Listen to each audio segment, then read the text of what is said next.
So it is what it is. But yeah, I'm sure as the weather breaks. Listen, I'm on earlier than usual. I'm usually not back on the air, but the kids' school schedule changed a bit with taking buses, and I don't have to place, crossing guard anymore. So I have a little bit more freedom to do what I want there.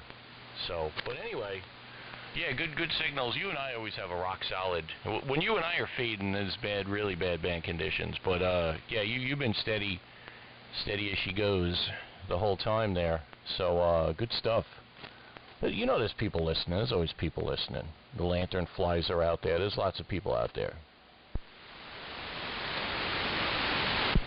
Yeah, I think the tube stuff, is a little bit stressful in the summertime, especially for people who have a shack, crammed into the basement or garage or spare room or something. And, even with air conditioning, you don't want to light up the tube stuff. It just kind of makes the room stuffy. And, that's been my case. I just did not want to add to the heat in the house, or lack of heat in the house. I didn't want to add any extra heat, let's put it that way. And even today, we're sort of on the verge of Indian summer, I think. It's been cool and temperate, but the weather is, traditionally around this time of year is going to get into a little hot spell. So, I'm kind of in between as far as using the tube stuff, and I try only to, heat up the room for an hour or so. So, hence, I'll probably be out of here by 4 o'clock. But, you may have other customers here on 40 meters, let's put it that way. Other customers. Let's see. Well, I know you're a musical guy. You probably know everything there is to know about musical instruments. But, I just, because it was very affordable and sort of on a whim, I pulled the trigger on a tenor guitar, which is a 4-string guitar. It's what they call a dreadnought. I'm not sure what that means, but I think it's like a 1940s model acoustic, which just has a big kind of bulky body. But it's a 4-string guitar, which I guess they call it a tenor, and there are like 3 or 4 different tunings you can use with it. So, and of course it's probably from China, but who cares? China's doing very, very well in terms of manufacturing. My hat's off to them. They have increased their quality many times in the last decade. So, yeah, there's that. Anyway, KD2 BRM W1GFH. All right, copy on that. I was leaving a little room there, but nobody bit. Well, they were slow on the button. But yeah, I think the last time we were talking, you were telling me about the acquisition. So yeah, well, good luck with it. Yeah, I mean, I dabble. I don't know if I'm that well versed in instruments, but yeah, I mean, I dabble with things and fart around with the guitar. Drums is the primary instrument, but I dabble with the guitar and fart around with that weird Australian didgeridoo. That thing's kind of more of an entertainment piece than anything else. When people come over and you can play it a little bit, you're like, whoa, but that's cool. I guess, I don't know, I guess you got to start taking some online lessons over. Yeah, well, with a 4-string ukulele, it's pretty simple. There's, there's a bunch of chord charts, and actually, there are play-along lessons on YouTube, and it's just, if you practice your chords half an hour a day or so, you can build up the calluses and get pretty familiar with the neck and where all the notes are. But this new one is called a tenor guitar. It's actually bigger than a ukulele. It's about the size of a guitar, but it has 4 strings, and the neck is narrower. It's a bit narrower, so it's you have the 4-string patterns you can use ukulele chords on. You can also, tune it a bunch of different ways, like, open G tuning and things like that. So it would be kind of fun to explore and, make a little more noise, I think, than the ukulele. So you want to be a rock and roll star, buy electric guitar, you can be a star. Okay, what song? Is it the Birds? Roger McGuinn and the Birds, you got it, with the Rickenbacker 12-string. Well, hello, Paul. Oh, Joe. Good afternoon, Paul. Nice to hear you. Ernie Yeah, good hearing you, too, asparagus even if you off don't like himself, Steely Dan. And he's back on 40 meters. Yeah, I was going to call the Asparagus. Oh, what'd you say, Joe? That was a double. Yeah, you and Paul doubled. I heard a little bit of what you said. What'd you say, Joe? Well, the general theme was asparagus. Oh, well, okay. I'm out of the patch. I got you. Okay. Yeah. I don't dislike Steely Dan, Paul. I just don't necessarily care for them as much. But I did see Yes and Deep Purple at Jones Beach on Sunday, and they were good. I have to give them credit. I couldn't stand listening to the vocals anymore from Yes, but they were good musically. Wow, that's weird. I just played on YouTube the 1971 song, I've Seen All Good People. I wanted to hear this massive organ that they've got at the end. I'm serious. Just last night I played that, and there you are, having been to a Yes concert. How bizarre. Yeah, I was going to come on here and say, calling the Asparagus Net, calling the Asparagus Net, but my moment for the joke had passed. Well, everybody's aware of it, so it's one of those things that you can, it'll work next time. Is there any factual basis to the use of asparagus? I mean, is this something you're growing in the garden, Ernie? Maybe I'll let Paul explain where it all came from. It has to do with a combination of VWC and me and Paul, I guess. Well, they've had this culinary discussion, Joe. Yeah, this culinary discussion involved asparagus, and there's a patch that I think is in Ernie's garden. Don't you have some going? And it usually is when the asparagus comes out that April has rolled around. So we kind of got this when the moon is in the 7th house kind of things. When the asparagus rises from the dirt, Ernie fades into the darkness.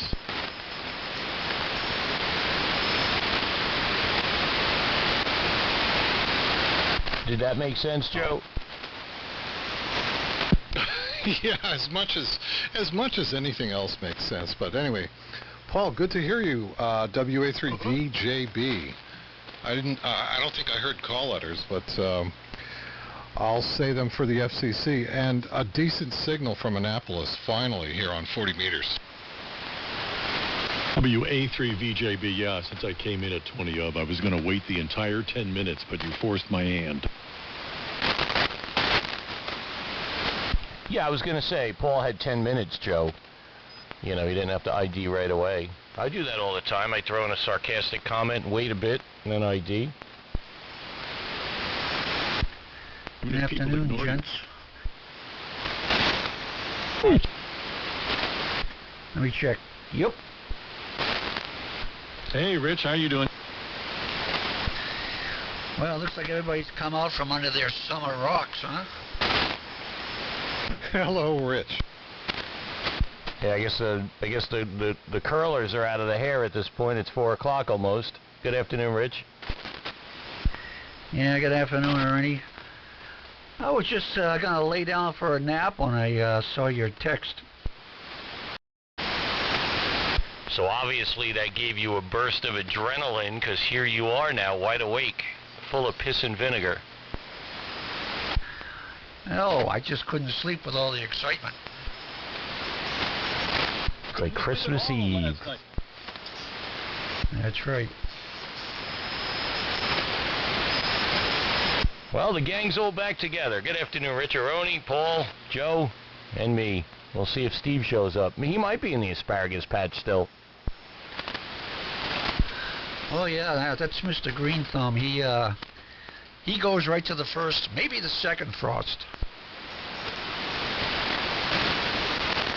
I wanted to point out, I hope people don't wait till the first snow to get on the air, man. That's a long time, at least for a year. Well, some people do. Actually, I was on here yesterday afternoon with Tim. Nobody else was around. We were on till about 5 o'clock. We had reports that you were on, so it was noted. Yeah, yesterday was too nice out to be on the radio. Oh, it's too nice now to be on the radio. Well, I got a lot of stuff done yesterday, so around 4 o'clock I came down here and just dumped a couple of yalos, and Tim came back to me. Rich, you're down south of me. What's the name of the town? Swilford. Swilford? Yep. Okay. No, I want to mention the Eastern Equine Encephalitis bulletin we got today here in Concord. And several towns around us, apparently the mosquitoes are carrying it, and there's been a couple of cases, and, you know, it's kind of scary. Yeah, they do that every year. Between the Eastern Equine Encephalitis, the Lyme disease, the Rocky Mountain spotted fever, you better not leave your house. I certainly don't want to get bit. Well, if you do, bite them back. Well, you get bit if they come in the house too, Joe. We don't let them in the house. They ask, but we don't let them in. Have you guys been dealing with those lantern flies up your neck of the woods, or no? Yeah, I don't know what those are. Hey, man. We went to the Guinness plant on Sunday. There's a Guinness. Used to be a full brewery. Now it's kind of a restaurant and bar near Baltimore. And they must be in a hot spot for lanternflies because they were splashed and splotted all over the sidewalk on the way into the place. Yeah, they're quite infested down this way there, Ernie. I'm like Joe. I have no idea what they are. Well, they kind of look like moths, however you want to pronounce it. It's like a ute or a youth.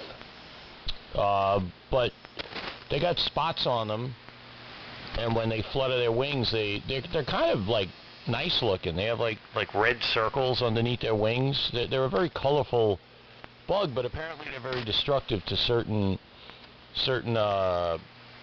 bushes and trees. It's somewhat how their body digests certain things. The sap or whatever the hell whatever their fecal matter is made of. Something messes with some of the greenery. So they're actually pretty destructive. They don't fly well. They don't have good eyesight. They'll smash into things. And you could like step on them when they're facing you, but if they're facing away from you, they like sense. They're very, very weird. But yeah, we had a lot of them this summer. They seem to have died off now or moved on. Haven't seen as many, but they'll probably migrate up to your way. Maybe I'll catch a bunch and release them in Milford. Huh. No, nothing like that up here. You know what we got, though? I've noticed the last couple of weeks is spiders. Spider webs everywhere. All throughout the garden, you know, the sunroom under which I stack my wood. There's just these spider webs everywhere, but I don't see many spiders, and the ones I see are very, very small. Yeah, we've got wolf spiders here, great big things, about the size of a quarter. Yeah, we had them up in New Hampshire when we had a summer cottage up there, and they used to weave their webs between the roof rafters. We had exposed roof rafters, and they were big, ugly things. Anybody got stink bugs besides us?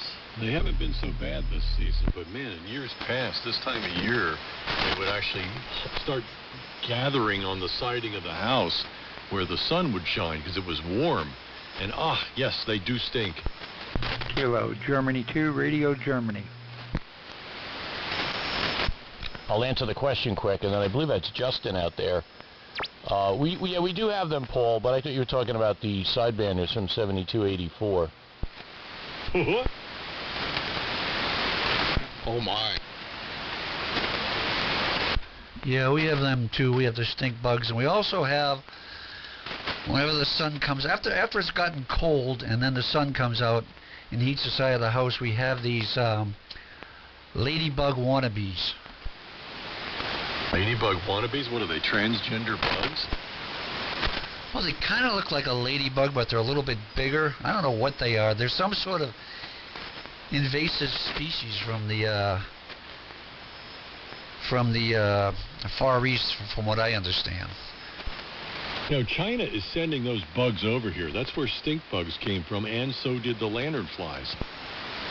Stink bugs. When it gets cold, it's funny, they gravitate towards the sleeves of your jacket. So if you have a jacket hanging up outside or something, you'll go to put it on and a bunch of stink bugs will fall out. Yeah, I had them on the I think we ought to umbrella on send the back deck. I opened up the umbrella a and they all shipload dropped down. It was like it was raining ticks over to stink China. bugs. Double. Who did I strap?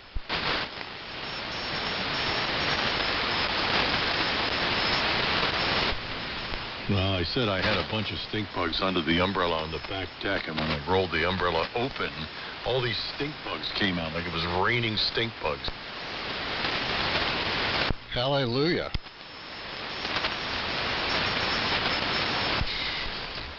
Hey Joe, I got a big kick out of your post on the QRZ AM page. When you started to talk about your DDS, and it devolved into a war. Oh yeah, that's well, that's QRZ. I mean, anything devolves into a war. You know, it starts out very innocently. You're talking about something, you know, it's very gentlemanly, and then suddenly, you know, somebody says, well, that's not quite right, you know, this is how it is, and somebody says, well, no, I think, no, what kind of education have you had? And, you know, the gloves come off, but, I don't know, what, was there a particular post I made, or just in general? Well, you started a post, if I can recall it. It's been a while since I looked at it, but, I think it was it involved your DDS experiments with some Chinese boards. Oh, right, the DDS VFO. Yeah, I'm running that now, actually. But yeah, it evolved into a project that I don't know. There was some discussion about spurious radiation and you know, how to match the output to a transmitter and whatnot, but yeah, it got kind of ugly. I don't know what they were arguing about, but I backed out. There was another thread, though, about the DIY rig. You know, Super Senior Blues, I think it's called, on QRZ. Read into that. That gets very, very funny. Oh, that's all over. Yeah, that's about, I don't know, 30 pages long or something. But no, this was some guy whom I never heard of before. He doesn't have a call sign. Was going at it with Don, K4KYV. Oh, yeah. They were talking about the spurious radiations from a DDS, and, you know, square wave generator would generate spurs, and KYV, you know, maintain that the tuned circuits in the various boat anchors that you're sending the signal into, and your amplifier and your tuner would negate any serious spurs, but that guy was not having any of it. Yeah, who is that guy, you know? I don't know. He has kind of a handle instead of a call sign, like Marcos or Marcarinos or Nicodemus or something. Nostradamus. I think it's that guy Mark Ass, Markas, Mark Ass. Yeah, I think that might be it. Now, he seems to know what he's talking about, and he's diametrically opposed to Don's theory. Well, you know, Rich, my opinion, even though you didn't ask, you're getting it. People that are too smart they overthink the simple stuff sometimes. You know, they're not wrong in their theory and their formulas and what they're saying, but you know, I find so many times that that's like the 1 in a million scenario, you know. So I don't see no frickin' spurs coming out of Joe's signal. No, you wouldn't, because Don's right. You know, Class C tank circuit takes care of all the harmonics, or if it's properly tuned, it should. But yeah, some of these guys, they're so smart and they get so granular about their arguments that they're past the theory stage and they're down to personal opinion. Yeah, and they do take it personally if anybody tries to cross them otherwise. Well, Joe mentioned that 46-page super senior thread that has wandered all over the place.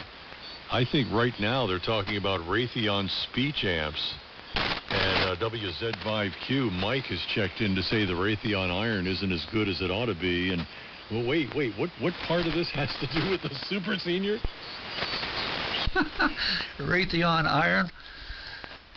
Yeah, I had one of those Raytheon 1-to-1 pieces of iron that was only good for like 200 mils, but it weighed about 500 pounds, or not that much, but anyway, yeah, the QRZ AM page really rocks and rolls, whereas the AM forum is kind of slowly dying away.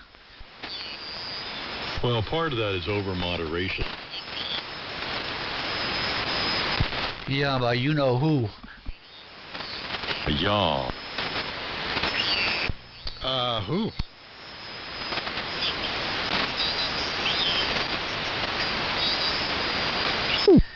Well, I'd rather not say on the air, but he knows who he is. Yeah, I haven't been over there for a couple of years as a result of it. They started up the AM forum on QRZ.com, and it's been pretty lively.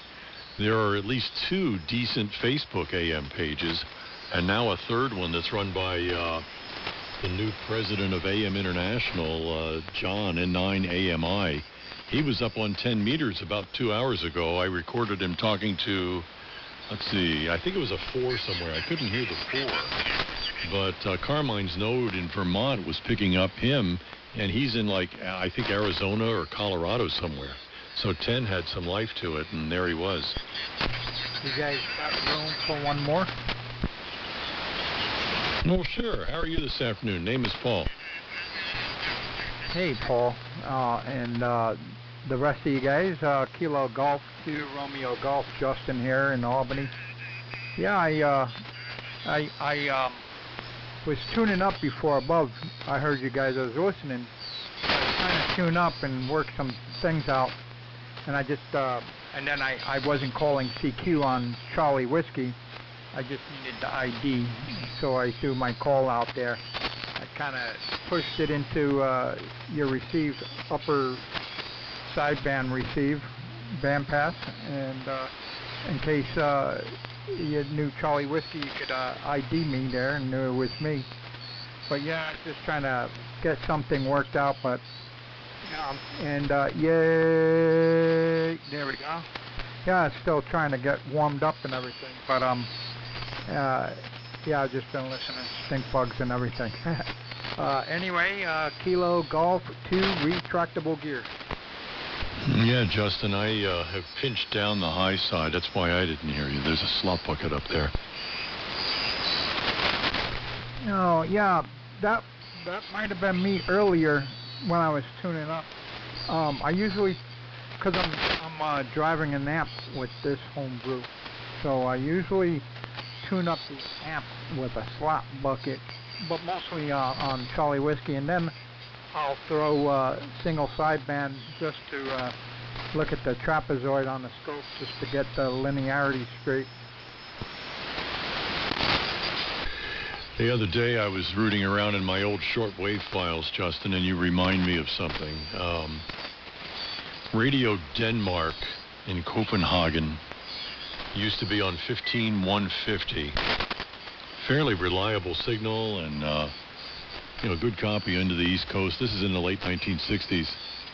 And they'd come on, and you'd know their foreign ident and their interval signal that would happen just before the top of the hour. And you'd say, cool, Radio Denmark. And then you'd be disappointed because for their final years, the announcer in English would say, this station broadcasts exclusively in Danish. Now, the reason why I say that with your reference to Charlie Whiskey or sideband or other incompatible modes is that this station transmits exclusively in AM. Yeah, no slot bucket for you, huh? Yeah, the only thing I don't do is FT8 and FM, but yeah, I do no static at all. Slot bucket and a lot of CW. There you go. And a lot of AM for the most part. But yeah, hey Steve, I thought I heard Steve in here.